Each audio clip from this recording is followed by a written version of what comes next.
Yes, the rumours are true. I am leaving Australia. I've been in Australia for 2 years now. And I am leaving in a few months. So I thought I would put everything I've learned, everything that you can expect into one video and try and make it different from the last one I did. So the big question is, why did I move from England in the first place? England sucks. Okay, so first things first, you have to get into the country. How do you get into the country? You get a working holiday visa. Now, I can only obviously speak as an English person. We have it easier than I think anyone else. It's kind of ridiculous. The only important things to know about this visa, number one, you can't apply for it while you're in Australia. So I actually went to do a quick trip in Bali just so I can apply for it here. Number two, it costs a little bit of money. It costed me like almost £350, which is almost 700 Australian dollars, which isn't too bad for a whole year of living. Then you have to renew it again if you want to stay here for a second year, same for a third year. And number three, you get accepted in literally 2 minutes. I'm not even joking. Everywhere I saw online, they got accepted like that. And you do. You literally apply, wait a minute, refresh, you're in. If you don't get accepted into this country, especially if you're not a criminal, you must be doing something wrong, because I've never heard of anyone getting rejected. However, there are some more issues, like when you come to renew visas, I've heard of, especially if you've left the country and you're trying to get back in. That can be a little bit of a hassle, but for your first time, you should be okay to just apply on their website. It's on the Australian government website. It's pretty straightforward. Congratulations, you're in. Now what do you need? A job. Now, obviously, a lot of you probably do have qualifications in some sort, but if you're a regular Joe like me who doesn't contribute much to society, there are 2 jobs that are always hiring. Number 1, fundraising. Number 2, solar panel selling. No, that's not a joke. I can only speak about fundraising. I did fundraising for 10 months. Honestly, I could make a whole video about that. It's definitely not going to be for everyone. Essentially, what you do is you stand outside supermarkets and you ask people to give you money, or the charity money. But honestly, the company I worked for was amazing. I learned so much. It really increases your confidence. I used to hate talking to people. I mean, I still technically do, but now I can do it if I have to. So I think if you're a person that's coming to Australia to just like really get stuck in, kind of change who you are, fundraising is always a good way to do it. There are a lot of companies out there that are amazing. There's also a handful that are quite dodgy and not the best. So just kind of be careful of who you apply for. Give us your bloody money, mate. Also, as an alternative, you can just go into shops like retail and ask if they're hiring. Seek is a very big app that people use to find jobs. Essentially, it's like it's Indeed. Realistically, I've never really struggled to find a job here. I've done, I think, 4 jobs now. They've all been pretty easy to get. Hold up. And like I said, I'm an average Joe. I'm honestly nothing special. So if you're worried about finding a job, you'll be fine. You may have to put up with something for like just a little bit. But otherwise, I would say it's a lot easier to get a job here than in England. Brilliant, you've got a job. Now what do you need to do? You need to live somewhere. Otherwise, you're going to be homeless. Actually, you should probably find somewhere to live first. Okay, so you've been living under a bridge for a few weeks. That's okay. Now it's time to find a place. A lot of people I know just started off in hostels for like $60-ish a night here in Sydney. I know some people have family like me. I was very lucky for like the first 2 or 3 months. I just slept on her couch. But is it hard to find somewhere to stay? No. I feel like this one's a bit controversial because I see online a lot the people lining up in like Bondi or like Town Hall or something. This long line that goes on for an hour, all viewing the exact same apartment, which is like just a crappy apartment.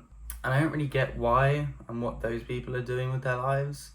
For me, it was very easy.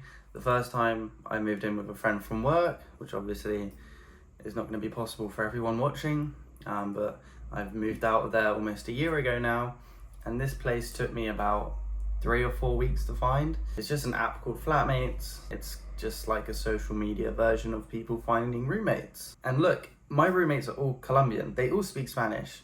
The ad said like a 20-year-old Spanish girl is what they were looking for. They got a 20-year-old English-speaking Englishman. So like I said, if I'm good doing all this, you guys are gonna be so fine. Okay, great, you're alive, you're thriving, you have a job, you have a house or some kind of place to live that's hopefully not underneath a bridge. Number 3, my money's gone. Yes, it is expensive to live in Sydney specifically. The whole of Australia is definitely expensive, and I already spoke about it in my last video, so I'm not going to go too much in it now. But yes, it's expensive, especially things like alcohol. All I will say is it evens out because the wages are better here. Usually it's like $30 to $35 an hour, which is usually like around like 16 to like 18 pounds an hour, which is pretty good. And look, there's not really anything I can say to save money. I'm not a finance expert whatsoever, other than stop eating like a pig, you fat little shit. But it is going to be expensive. You are going to have times where you're like, shit. But for the most part, again, I've been able to save, I've been able to survive. I've got a little bit of a savings account getting up there now. So I would probably just say if you're one of those people that buys a bag every week at the pub, you'd have to cut that out. Now, what is the actual lifestyle like in Australia? Well, it's very different from England. People actually do stuff over here. It's not unusual at 6 a.m. to see runners, people at the beach, people swimming, people walking their dog, etc. It is a very active lifestyle, especially in summer. You just want to be outside. I don't play video games anymore. I don't even like them anymore, really. Every single time I'm inside and I'm playing video games, even if I'm kind of enjoying it, I'm more depressed because I'm on the other side of the world. It's beautiful outside. All of my friends here do some kind of sport at least once a week, and it's very easy to get into. There's clubs, run clubs, volleyball clubs, basketball clubs, secret society clubs probably. There's always things like tennis courts or basketball courts around the corner from you. It's just a really nice place to change who you are. So if you are like me and you're sick of being in bed watching porn every single day and just realizing that you don't have the money or the future that you hoped for, this place could save you. It's easier to get around, it's easier to get out of the house, people are smiling, the weather's nice. There's really nothing negative to say about the lifestyle here other than like the kids who have those terrible haircuts. Like, what is all that about still? And also a lot of people here are in the same situation as you. Like, there's a lot of people from England I've met who have the same kind of story as me. They just needed that change, not just, around them in terms of their surroundings and environment, but actually, those personal changes that you don't think you'll get in England, you will get them here. I now go to the gym like at least 3 times a week. I try to go 4. I go to the beach probably every week in summer, usually honestly twice a week. I had a period where I played tennis. So yes, to wrap it up, it's an amazing place. You don't have to worry about being stuck in the same rut that you used to in England, because you don't. This place is amazing. So, why am I leaving in a few months? You're saying all these nice things, but you're leaving. It can't be that good. Well, at the end of the day, we're all our own person. Like I said, I love this place. I think it's 1,000 times better than England, and that's me being modest. And I have found everything that I do want here. But at the end of the day, it's what you feel in your heart. I feel like I've kind of reached my limit with Australia. I think it's a beautiful and amazing place. I just don't see it as home forever. And if someone were to ask me why, I don't really have a good response. I just think it's one of those things where when you know, you know. And that brings me to the final point. It may not work out. It may not be for you. And that's okay. But if you're thinking about it, definitely do it. If you're stuck in a loop at home, definitely come out here. Just take the risk, and I'm pretty sure you will not regret it.